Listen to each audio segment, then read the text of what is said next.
All right, everybody. All right, everyone. Today I want to welcome you to another episode of Full Court Dreams, the Underdawg's Voice, the podcast that drives deep into the heart of underdog stories into the world of sports and beyond. I'm your host, Coach Q, and today we have an incredible, inspiring story to share with you. So joining us is Keonte Connelly. I pronounced that right? Yes, sir. All right, good. I want to make sure I pronounce your last name right, because we be in school saying all types of stuff. All right, look. Keonte is a young man whose journey from the challenging streets of Sandtown, Winchester, and Baltimore to the collegiate football field is a testament of power, right, of determination, resilience, and the will to create a different path for itself. So everybody introducing Keonte. So what's going on, man? How you doing? Tough day at school today? Yeah, good. You short some people today. Yeah. In class, you short some people today. But look, it's an honor to have you on with us today to share your story. And it's not just about football. So on this podcast, we try to share all underdog stories, right? From ordinary people. Okay. Everybody, got shows where they got, celebrities and all that. But, you know what I mean? Me as an ordinary guy out there just trying to make it, you know what I mean? Or an athlete that's trying to make it. And I can't really relate to them people like that. Yeah. So we want to give people ordinary people a chance to come and just tell their story. And hopefully it'll help somebody. You know what I mean? Yeah. Help somebody along the way. So, that being said, your story is not just about football. It's about overcoming environmental and personal challenges, you know what I mean, that many can't even imagine. Yeah. Right? So let's start at the beginning, right? Growing up in Sandtown. Yeah. And I'm kind of familiar with Sandtown. Yeah. I had people living down. My people live down there. Okay. When I was younger, I'm a little older than you. So when I was younger, I was down there. Okay. And it was fun. It was live. You know what I'm saying? For sure. It was fun. So now, there's a lot of abandoned houses down there and stuff like that. So just share your experience, man. Start at the beginning and share your experience. You know what I'm saying? And what motivated you to choose a different path. Yeah, for sure. I mean, growing up in Sandtown, it wasn't as bad because it was a lot of people around there that I knew growing up. My family and stuff was around there. But it was definitely rough as far as the environment when you walking outside your door and you seeing people slinging drugs, violence going on. Some of your friends gravitating to that. What kind of kept me on a different path was that I played for the Sandtown Wolverines, which was 2 minutes from my house. So I literally can just get up and go out the door and just walk straight to football practice. So that's kind of what saved me for real.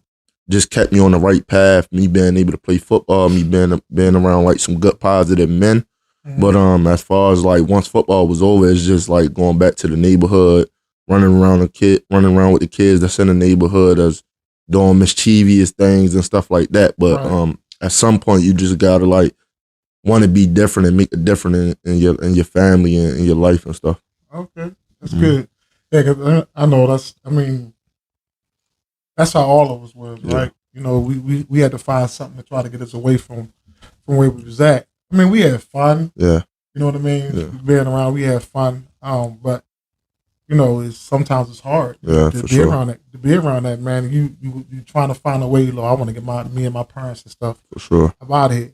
So now we talking about you playing, Pop Warner. Yeah. And stuff like that. So you moving through your life. So high school come around, right? Yeah. So you're moving through high school. You're not only faced with challenges at home, but you're also faced with, challenges with the educational system. Yeah, for sure. Yet you still, you become the first male in your family to graduate from a 4-year college. Yeah. So talk to us about your educational journey and how navigating those academics, how you navigated through those academics and those athletic challenges in high school.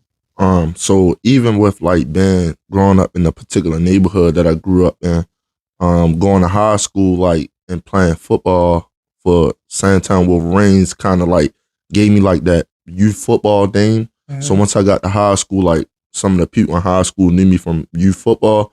So it was once I got there, that kind of popularity thing, peer pressure and stuff like that, kind of like played a part in my academics because when I got to like 9th grade and 10th grade, I was just wilding out. Like I would run in the halls, doing everything that everybody else was doing, messing around with the girls and stuff.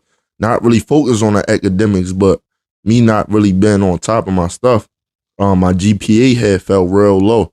So actually my 10th grade year, I ended up having to miss like 5 games out of the season. I ended up playing varsity all years of high school, but I ended up missing five games out of my sophomore year because I had like a horrible GPA. I'm talking about like probably like a 1.2 or something like that.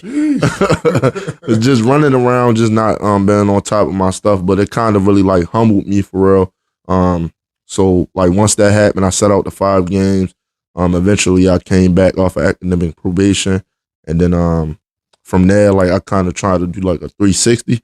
But what I learned though, it was almost kind of too late for me because once like the colleges started coming to look at you and stuff, if your grades below a 2.0 or 2.5 is like not really too much you can do. Right. And so as far as that, like what would you give kids like nowadays? What would you give them advice about as far as like their grades and stuff like that, man? Because you know both of us are educators, right? Yeah.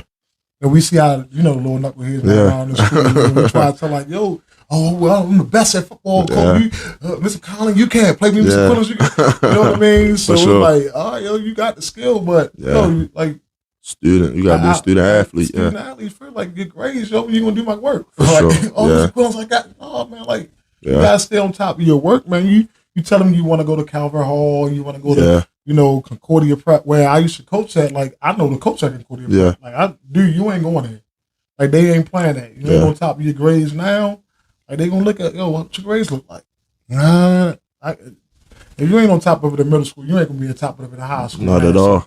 Not at all. You gotta really focus on your grades and really be on top of your game, man. In school, and some of these kids just think, because they good, like grades don't matter. Which they gotta realize. Yeah.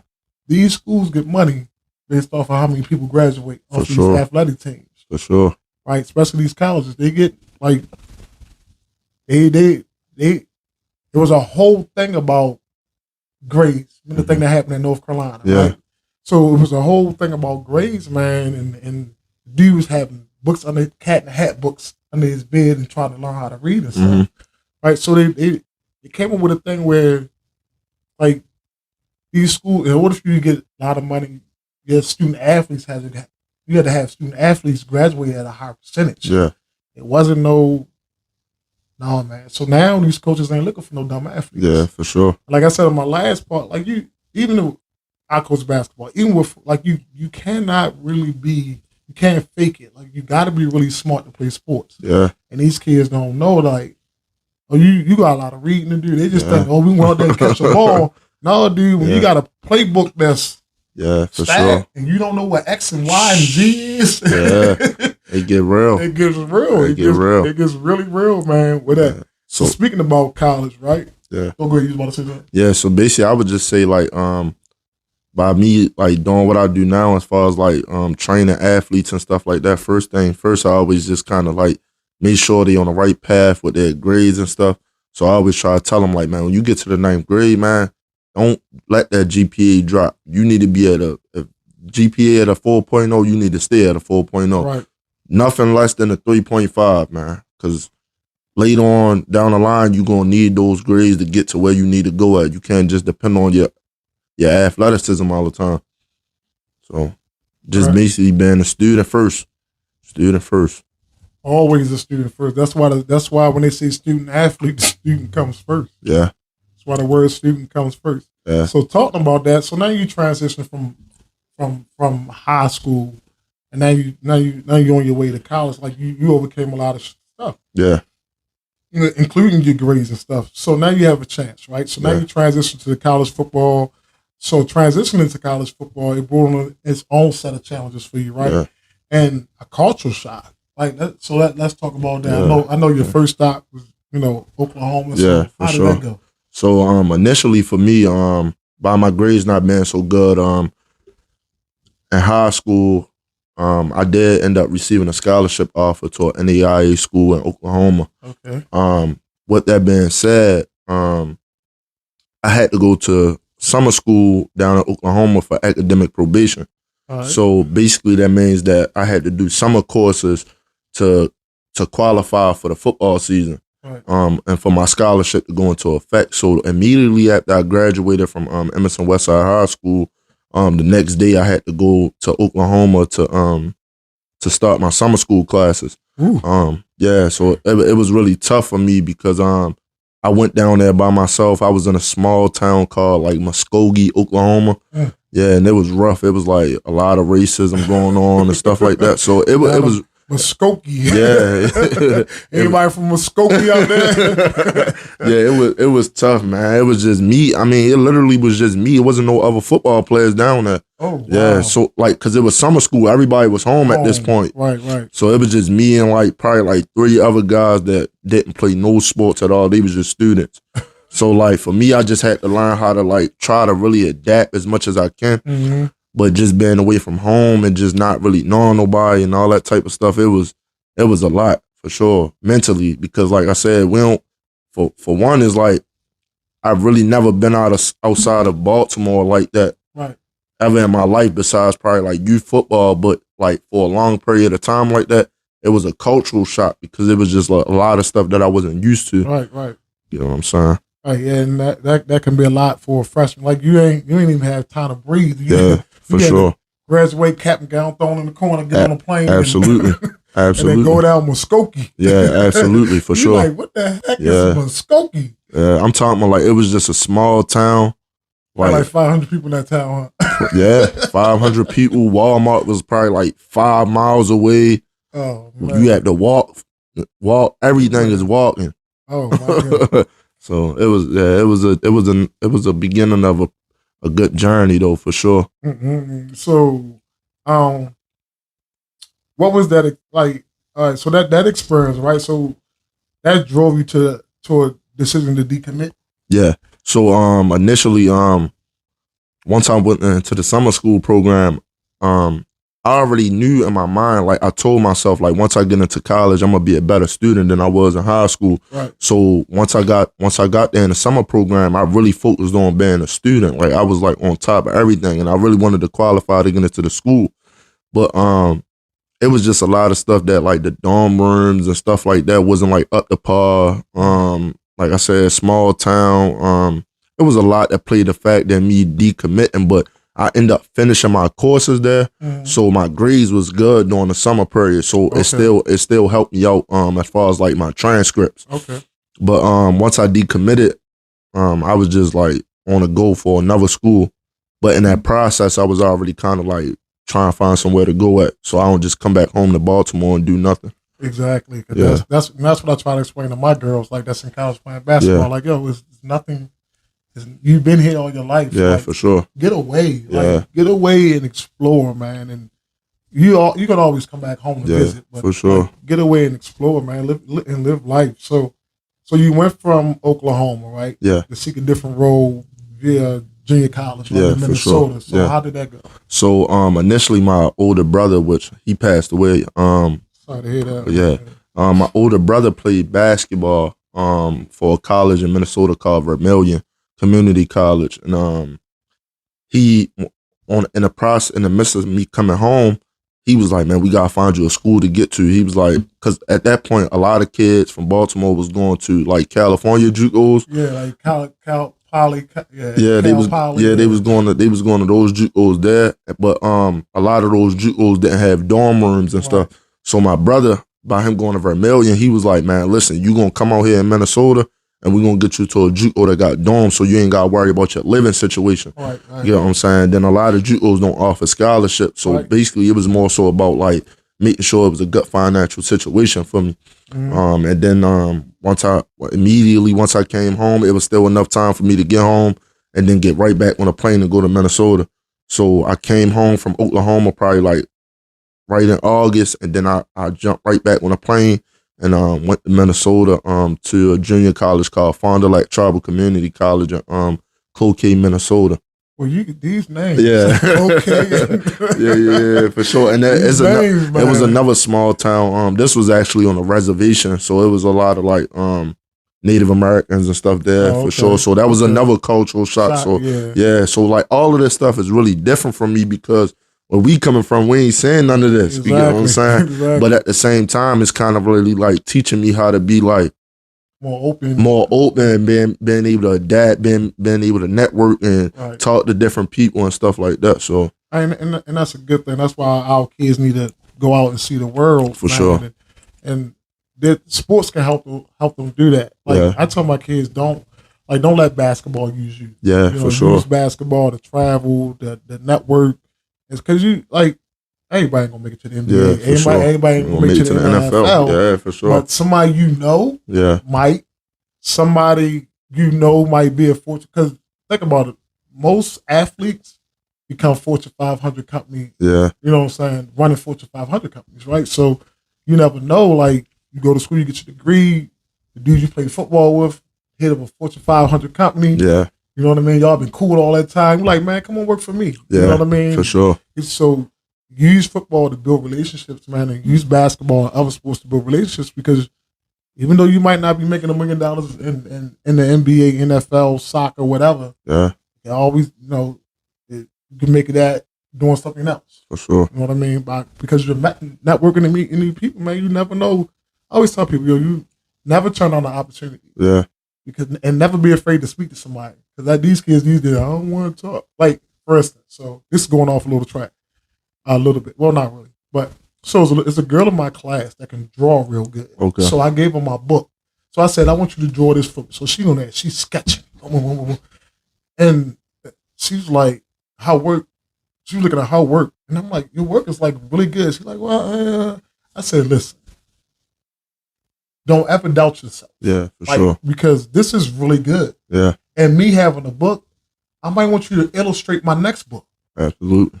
So don't ever doubt your stuff, man, because somebody going to like it. Yeah. So don't ever, share your work, because she ain't want to share it with me, right? I'm like, no, share your work with somebody, because you never know who's going to see it or who's going to like it and it can take you places. Mm-hmm. So, share your work. So she drew a little sketch. So, when I tell you, dude, I was so amazed at how she was sketching. Yeah. She's like, it's not finished yet. I said, all right. And when she finished, it looked exactly like the picture off my book. Yeah. Exactly like, man. And I was like, dude, you can be in a courtroom. You know how they be drawing the courtroom. Yeah, for sure. Because she had, one of her pictures was like that. And I said, that picture right there looked like you were the person in the courtroom. Mm-hmm. You know what I'm saying? So my thing is, if you got talent, share it. Yeah. And that talent that you share, you never know who's watching. Absolutely. You know what I mean? And it probably can lead you somewhere. So, and that led you into Minnesota, right? Yeah, for sure. So, how was it at that school? It was cold, man. It was freezing cold. It was snow almost all year, all the way up until summertime. Ooh. So I'm talking about foot of snow, up high. Yeah, I gotta find me somewhere in the sunshine. Yeah. So I mean, but I ain't gonna lie to you. It's probably almost something that I needed because for most of my life, it always been growing up in those populated areas where just being from the city, you got a lot of people around you, kind of doing the stuff that they doing. And Collegiate, Minnesota is literally nothing to do. Oh, yeah. So it gave me that time to isolate and focus. Right. So man, I turned into a beast. As far as just training regimen, getting up at 5 a.m. every single day, by myself, just grinding, putting the work in. Because I really wanted to get out of that junior college situation, so I knew I had to put in the work to get out of there. Right. So, and that's what a lot of people don't realize, right? Because everybody want to be it, but do you really want to be it? Yeah, for sure. Because to really be and get where you want to go you got to go there at 5 o'clock in the morning. Yeah. And some of these people don't want to get up. I'm like, yo, are we gonna go work? What time are we gonna go work out? So I just, man, I don't want to hear that. Yeah. If you tell me you want to play at the next level, for sure, you got to put that work in. You got to put the work in because if you don't, you're gonna be coming from Baltimore, we already kind of behind on the 8 ball in a lot of sports. Right. So even when I got there, I was already up against a lot of things, like just looking at guys from California, Florida.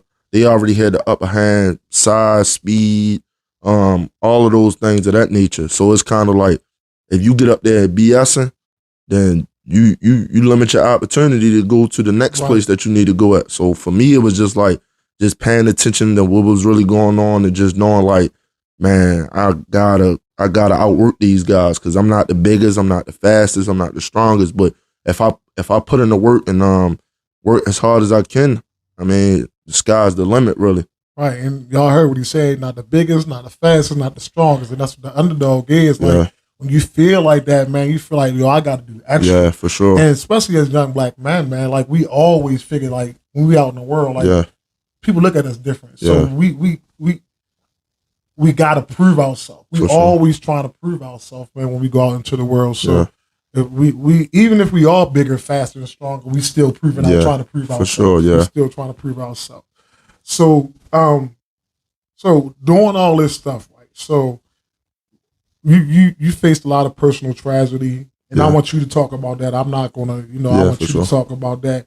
But during that time, you showed incredible perseverance. You know what I mean? How did you manage to maintain that focus on your goals going through all that adversity? So if you want to go with the backstory, you can. Okay. You know what I'm saying? Yeah, for sure. So I played 2 years at Minnesota. My second year I did extremely well because, like I said, I was putting in the work. Even when I came home, like I got with trainers and I made sure I was doing what I was supposed to when I got home during the summer. But initially I started sending out my emails to different colleges and stuff like that, so I can make sure I can get to the next university. Well, get to my university. Right. So scholarship offers started rolling in and stuff like that. I ended up going to a Division II in North Dakota called Minot State University. Once I transferred there, that was another cultural shock because I went from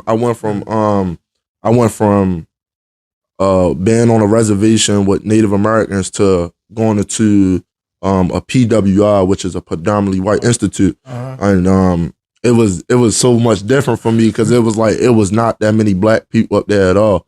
You know what I'm saying? So, but at the same time, it's just like once again, it's just like I'd rather be here than being home. Right. You know what I'm saying? Just dealing with so much stuff going on at home. My mom was sick at the time.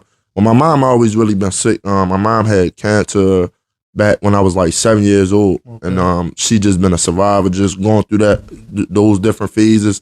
And my dad was in prison for like most of my life. We had that kind of connection like through the prison system, but as far as when he came home, like he was trying to get his life together and stuff like that. And then once I started my football journey at North Dakota, in the midst of the season, my dad ended up getting murdered. Wow. So probably like game 5 or game 6. Yeah, probably like game 5 of the season. My dad got murdered. I got the phone call, and I had to leave the school and come back home and like attend to the funeral and stuff like that. But it was really like it was tough for me because it was just a journey already. Once I got to the school in North Dakota, I was already undersized once again. Like I was like a smaller coming out of JUCO. I was a nice size, but like some of those guys was already like 4-year university players. So their bodies was built different. They was coming from different places in the world or whatever the case might be. And they was already kind of prepared for some of the things that I wasn't prepared for. Right. But then once I got the ball rolling, once again, I just kept that same mentality. Like, man, I got to go ahead and I'm the underdog already. I already know that. So, like, I got to go ahead and outwork these guys. And I kept that same mentality. I went into the first game of the season. I initially didn't start. It was just still a process of me figuring out that college system, like that university system. Right. And just knowing how to, like, be a part of, like, an actual program. Junior college, it was more so like everybody was kind of just trying to really get out of there. Yeah. But that university system was way different for me. And like I said, I got the ball rolling. I started getting accustomed to everything. Probably like game 2, game 3, I started. I outworked the guy that was in front of me. I ended up starting. But then, like I said, that curveball came in when my dad got murdered, and I had to come home. I missed probably maybe 2 or 3 games. For me, I was in a real bad space.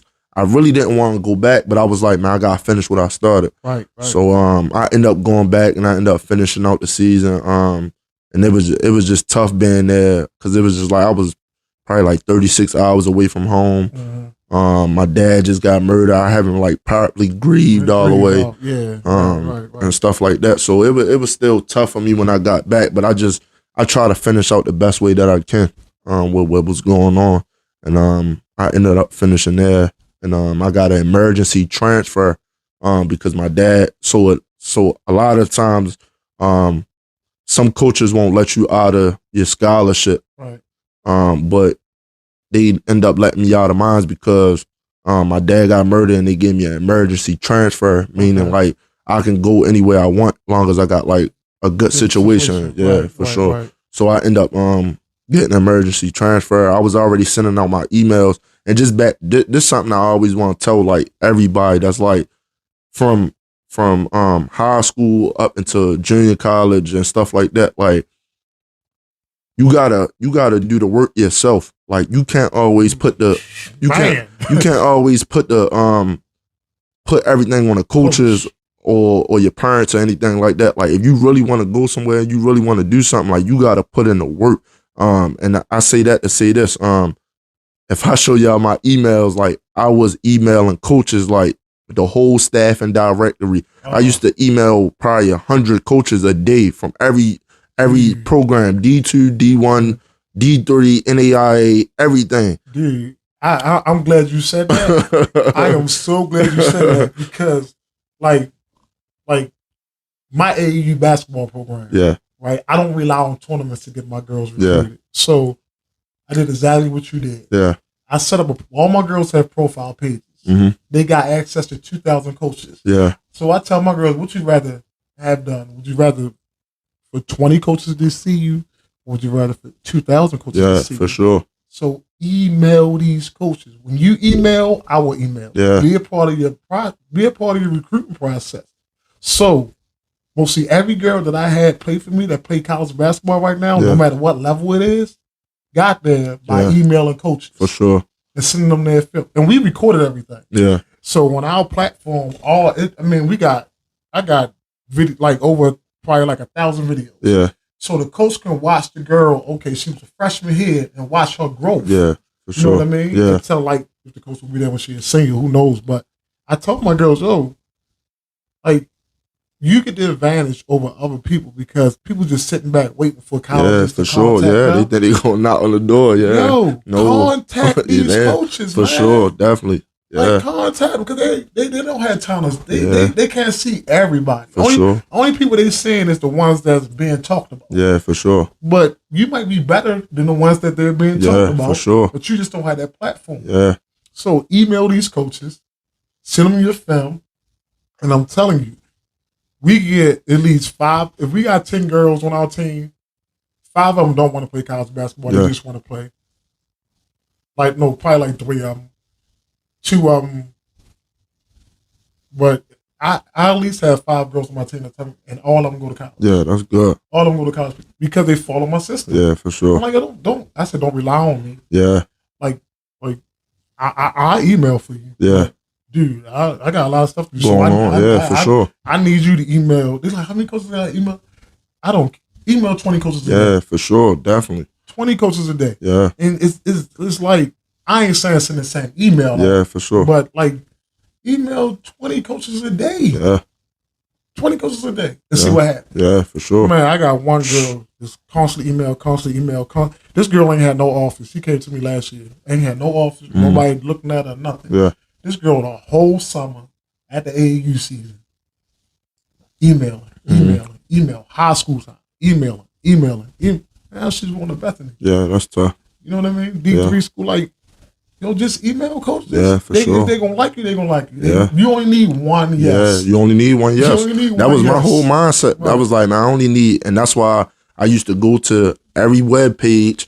I used to go to the university web page. I used to go to athletics, football, and then I go to staff and directory where they give you every email, every coach's email on that staff. And I was like, in my mind, I was like, one of these coaches gonna see this email, right? And now it's even easier because you can go onto the athletic page. Yeah, for sure. And at the bottom, they say it need to be like recruitment. Yeah, for sure. Fill out the form. Now and it's different. To the coach. For sure. You send it to the coach. You fill out the form. You can send them a film and all that. And it's an easier process. Back in the day, you had to you had to put the videotape inside his VCR, record, and you had to send them videotapes like through the mail. Yeah. Now you don't got to do. It's so easy. To me, right now, it's like so easy to get recruited. Yeah, for sure. If you put the work in. Gotcha. It's easier because everything is digital now. Yeah, for sure. I'm telling you, back, man, you had the VCR. Had to record. You had to send it in letters. Like, you had to write letters. So imagine that. Yeah, that's tough. Yeah. So I mean, that was a part of the journey, and like everything that I was going through, and everything that led up into that point, I would just send in the emails and let the coaches know where I was standing at and stuff like that. Like as far as my situation, and my head coach from Virginia State University, his name is Reggie Barlow. He played in the NFL for a while, and he ended up sending me an email right away, like, man, we need you here. Okay. Like we need you to come here, man. We need that leadership. Your film back it up. I just need you to come here and work. And once I got there, it was another cultural shock. Cause now we going from North Dakota and we coming back down this way. But I went to Virginia State University, and that's an HBCU. Yeah. So like now I'm coming from a PWI to a turn up school. Yeah, so, party all day. Yeah, so it was a lot of partying going on. It was just the culture of our people. It was a lot going on. But how did you stay focused on that's what I was ready to say. Back to what I said earlier, I told myself, like, once I got to college, like, I was going to be a student first. Right. So I kind of really, like, I blocked out a lot of stuff when I got to college as far as, like, the partying, going out, hanging, all this stuff, because I was just, like, really focused in school. Right. I graduated college with, like, probably, like, a 3.7 GPA. Wow. So, and I graduated high school with, like, probably a 1.9 GPA. Dude, I got my transcription in the mail all the day, right, from school. I'm like, yo, this cannot be my grades from high school, yo. Yeah. But in my transcripts, like my third quarter, it was even my first quarter grades was missing because I'm like, yo, I don't remember these grades from high school. But in college, like I was the same thing with you. Sure. I had a 3.7 grade point average for college. Yeah. Like, I'm like, whoa. Like, yeah, for sure. Yeah. So taking that education serious, like that's the first part. Man. Yeah, that's what it was for me. It was just more so being a student, because now I knew at that point I was like, if football fails, then I'll be able to have a career once I graduate from college. Right. And that wasn't really like my 100% focus, because like I still had those dreams of like, man, I'm gonna make it to the NFL and stuff like that. But my main focus was like just being a student first. Right. And a lot of people that I met in college, they kind of more so admire me for being a student, because they understood my story and where I came from. Right. You know what I'm saying? And they know I wasn't doing a lot of BSing in school. I was really like that. I was like in high school, I probably would never raise my hand. None of that stuff, man. Yeah, you the cool athlete. The cool athlete. I'm in the class chilling out and all that type of stuff. But man, in college, I'm sitting in the front of everything. I'm best friends with the professors and all of that type of stuff, man. Because that's how our athletes should be like, yo, sit in the front. Yeah, for sure. Like, you need to be sitting in front. And that's what I try to explain to like my high school girls. Like, yo, I need y'all sitting in front of the class. Yeah, for sure. I need you sitting in front of the class, because I can't. And some of them ain't listening. Some of them failed off the team. Yeah. Like, you ain't listening. You ain't failed off the team. Now it's like, okay, I get my grades ready for next. No, like I cannot vouch for you if your grades ain't good. Yeah, for sure. That's one thing I'm not taught to no coaches.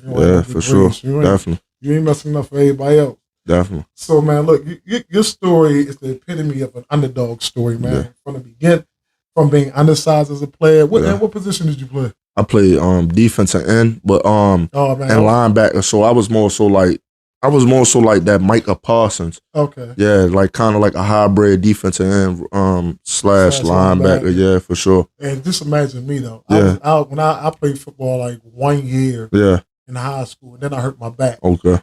But just imagine me playing. Yeah. I'm 150 pounds in high school. Yeah. And I'm playing defensive end. Yeah.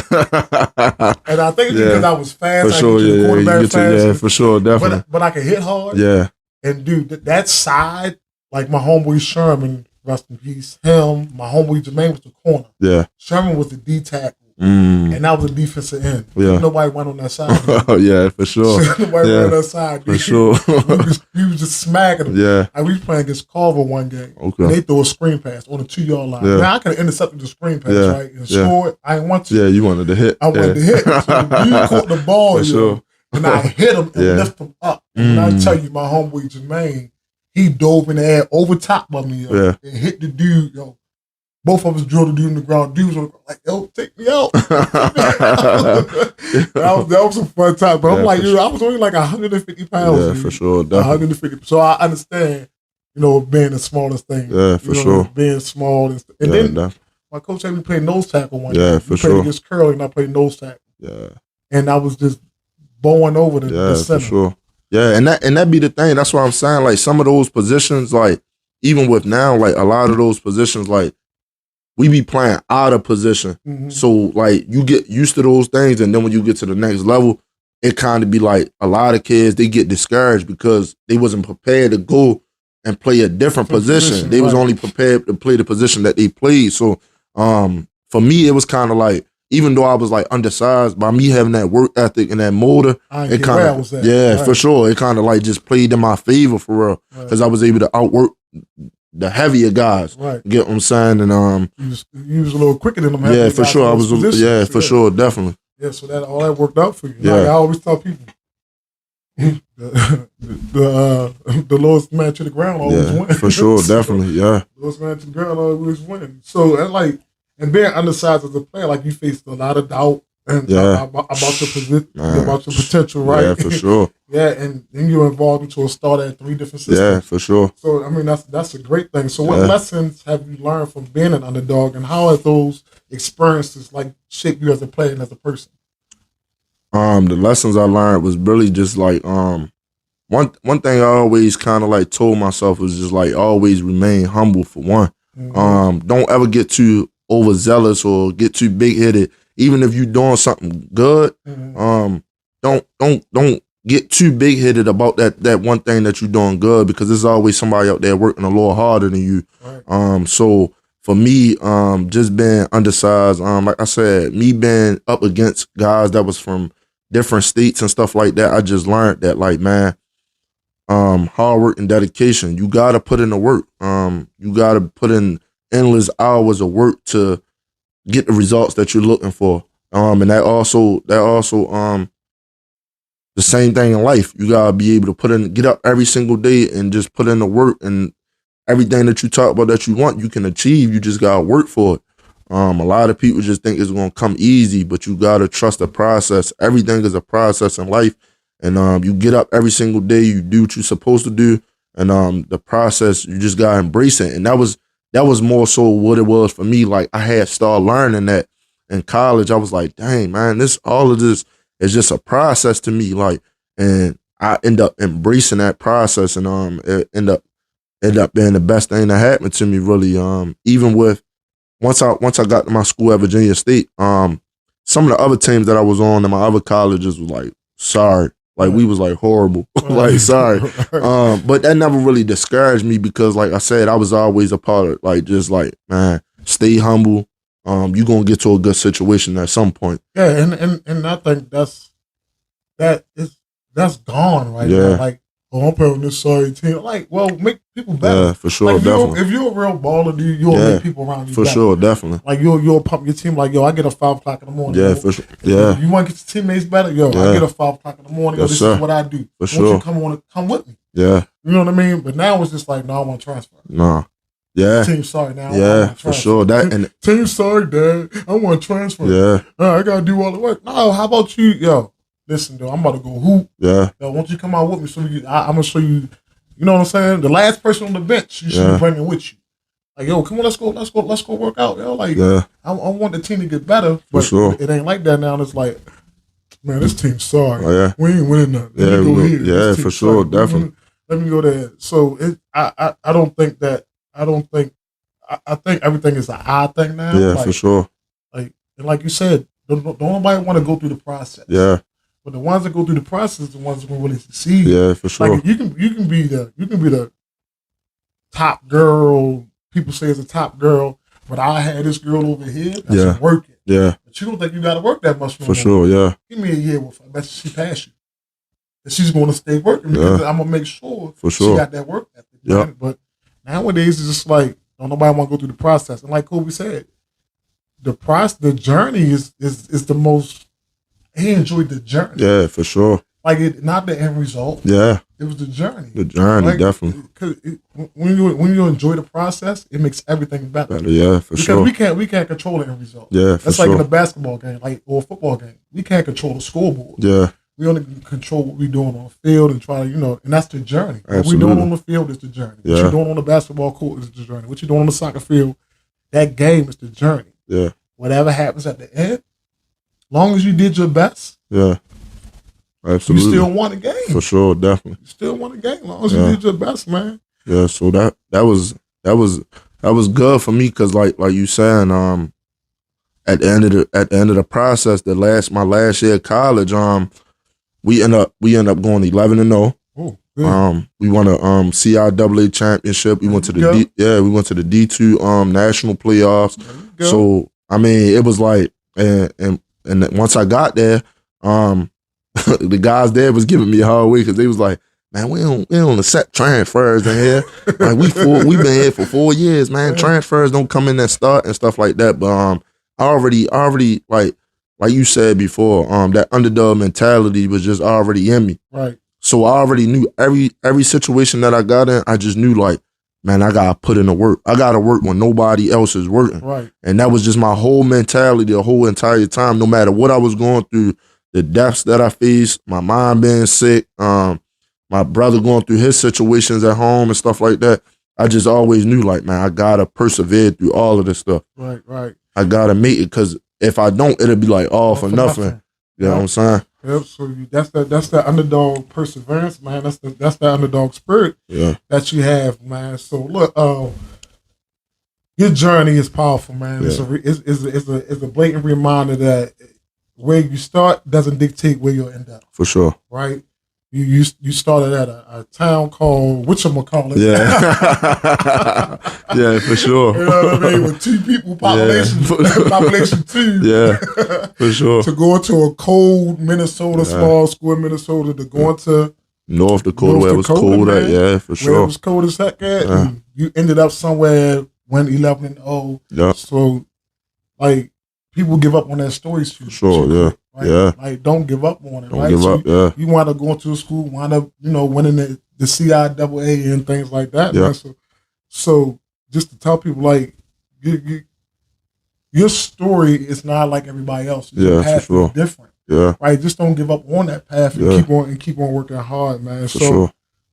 So, in your spirit, in your work, in your heart, that defines your path, man. I really thank you for you sharing your incredible story, man, with us today. Yeah, appreciate it. I really think us working together, I never knew this. Yeah, for sure, definitely, that. I came to you and I'm like, yo, I know you got an underdog story. For sure. Like, man, I got one for you. Definitely, yes, sir. And man, this is a perfect example for sure of what this show is all about, man. Absolutely. It's letting ordinary people tell their underdog stories, man, so ordinary people can relate to them. Yeah. And say, you know what, I'm not going to give up. For sure. I'm going to keep on pushing. Yeah.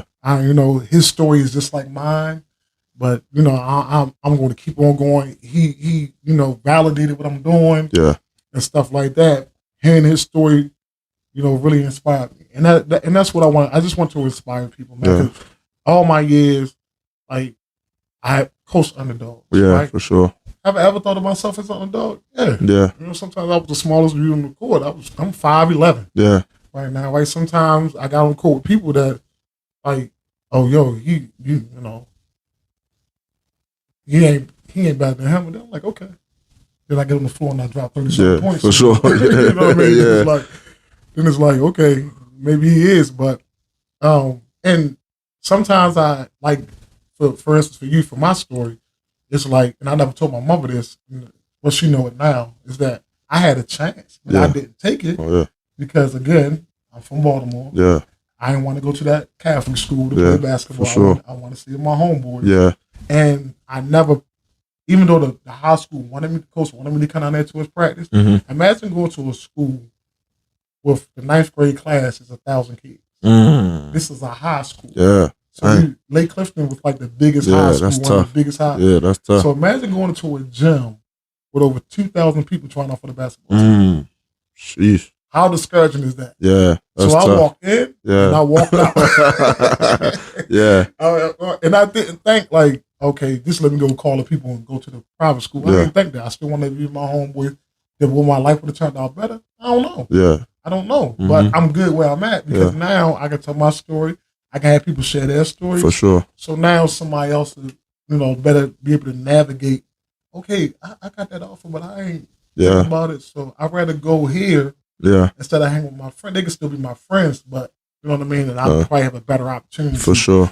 When I think that's what happened to you. Like you said, you ain't want to come back to Baltimore. Yeah, definitely. You know what I'm saying? When you was younger, because this path might be something different. Yeah, for sure. I just really wanted to break that cycle on my family. Right. Just growing up saying everybody do the wrong thing. I was like, man, somebody gotta do the right thing. Right. And that's really was my mindset the whole entire time. It's just like, man, I gotta make it out of here. I gotta get out of here. I gotta be that success story for the nephews and nieces and my little cousins coming up. Like my big cousin did it first. Now we're gonna follow in his path. Right, and that's what we supposed to do that. Yeah, for sure. Do that for our youngins, man. So man, look, thank you for coming out, man. I really appreciate you having me. I know you got the baby with you and stuff like that, so I really appreciate you. So to all our listeners out there, thank you for tuning in to another episode of Four Core Dreams, the Underdog Voice. Remember, guys, every underdog has their day, and every day is a chance for you to turn the tide to your favor, right? So keep fighting, keep dreaming. Until next time, never, ever, ever underestimate the heart of an underdog. Holla.